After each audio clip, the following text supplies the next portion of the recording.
Alors que la guerre en Ukraine s'enlise, l'Union européenne réaffirme sa détermination à maintenir la pression sur Moscou. Depuis le début du conflit, 15 séries de sanctions ont été adoptées, visant à affaiblir l'économie russe et à restreindre ses capacités militaires.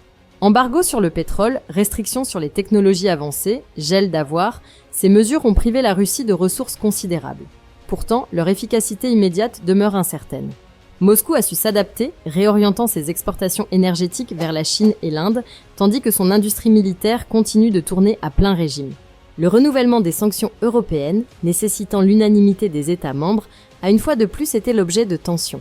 Viktor Orban, fidèle à sa posture ambivalente envers Moscou, a menacé d'opposer son veto avant d'accepter un compromis garantissant la sécurité énergétique de la Hongrie.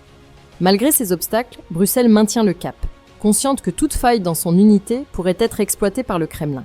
Dans la nuit du 27 janvier 2025, une nouvelle vague de frappes de drones russes a ciblé Kiev et plusieurs autres régions ukrainiennes, illustrant la résilience militaire de Moscou. Face à cette réalité, une question demeure. Ces sanctions suffiront-elles à infléchir la stratégie de Vladimir Poutine? Alors que le conflit entre dans sa 4e année, le paysage géopolitique pourrait connaître des bouleversements majeurs. L'élection de Donald Trump aux États-Unis ajoute une variable d'incertitude. Le 47e président américain s'est déclaré prêt à rencontrer Vladimir Poutine immédiatement, qualifiant la guerre de ridicule. Il affirme que Volodymyr Zelensky est disposé à négocier un accord, laissant entrevoir un tournant dans la posture occidentale.